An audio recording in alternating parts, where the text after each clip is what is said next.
जी हाँ दोस्तों, आखिर बागी गुट और भारतीय जनता पार्टी के बीच में ऐसी कौन सी खटास हुई जिसके बुनियाद पर बागियों का सीक्रेट मैसेज ममता बनर्जी के पास चंद शर्तों के साथ गया। अगर ममता ने उन शर्तों को मान लिया तो 60 में से 45 विधायक वापसी कर रहे हैं।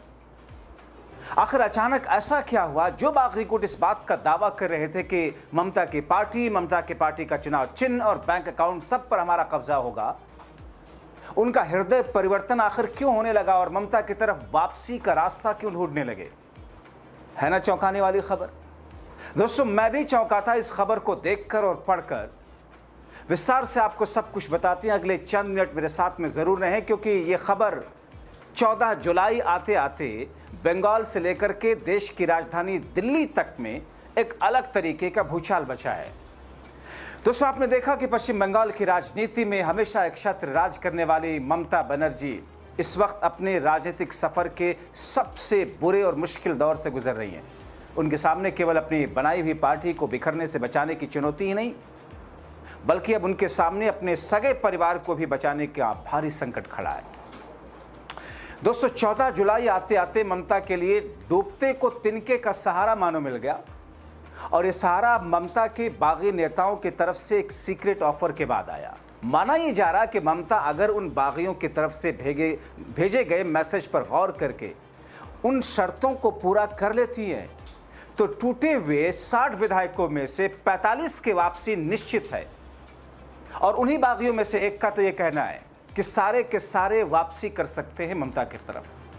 दोस्तों, आपको विस्तार से बताता हूं कि आखिर क्या है ये पूरा का पूरा माजरा और वो मैसेज जो बागियों की तरफ से ममता को भेजा गया और ममता का उस पर जवाब क्या है। लेकिन इतना तो तय है कि इस ऑफर को ममता स्वीकार करने के लिए, बागियों की शर्तों को मानने के लिए अपने भरोसेमंद नेताओं और भतीजे अभिषेक के साथ मीटिंग शुरू कर दी। मगर उससे पहले आपको बताएं कि चूंकि टूटे हुए बागी विधायक भी अब अपने भविष्य के लिए चिंतन करते हुए फिर से दुराहे पर आकर खड़े हैं।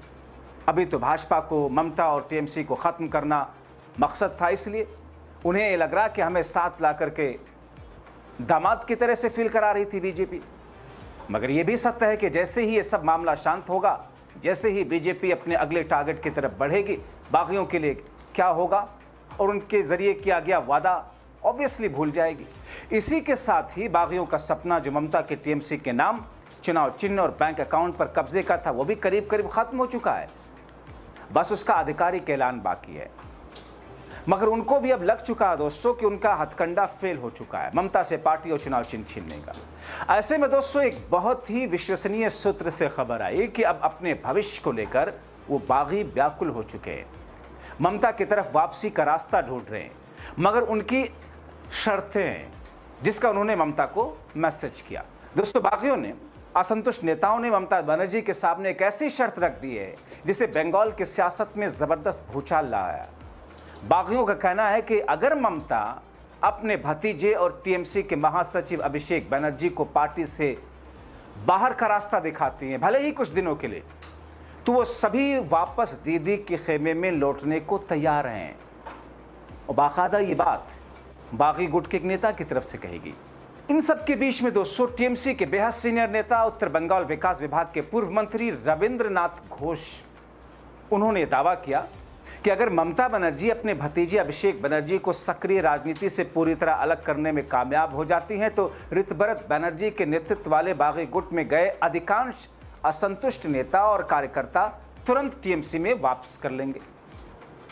आपको बताएं कि रविंद्रनाथ घोष खुद भी हाल ही में ममता बनर्जी का साथ छोड़कर ऋतुव्रत बनर्जी के बागी गुट में शामिल हुए हैं। अब उनके इस कदम से कूच बिहार क्षेत्र में राजनीतिक समीकरण पूरी तरह बदल गया।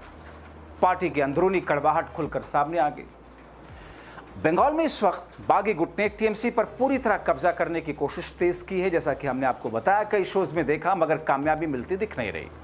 बागियों ने राज्य से लेकर जिला स्तर तक अपनी समानांतर समितियां बनानी शुरू कर दी, बना भी लिया।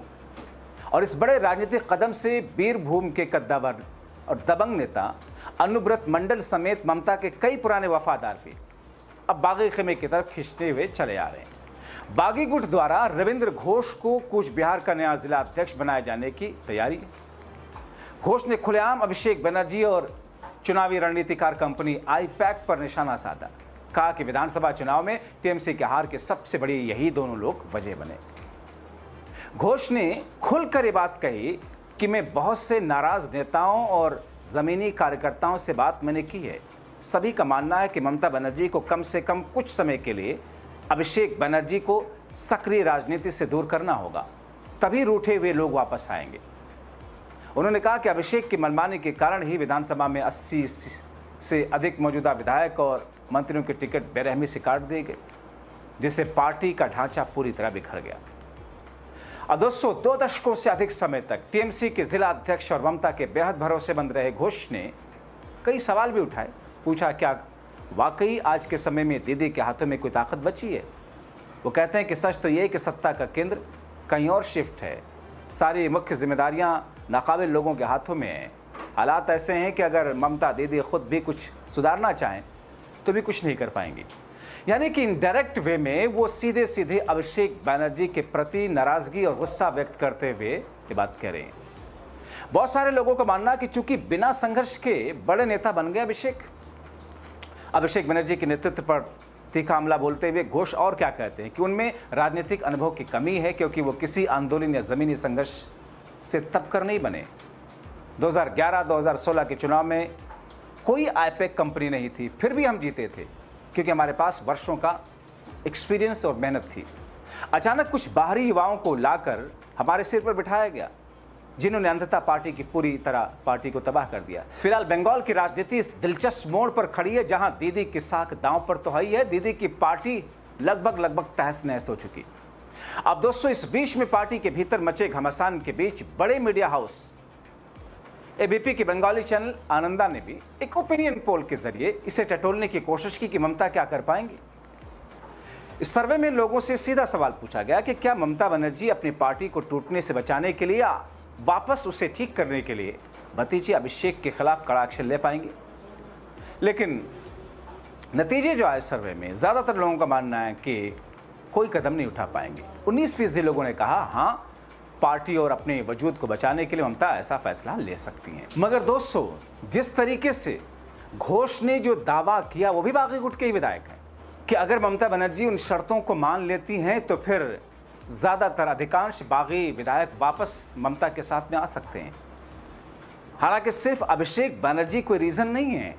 राजनीति में अपनी और अपनी पार्टी की महत्वाकांक्षाएं, गुणागणित, केमिस्ट्री के साथ साथ में अर्थमेटिक, सबका कॉम्बिनेशन मिलकर के ही दरअसल फैसले की तरफ लाइन ले जाती है।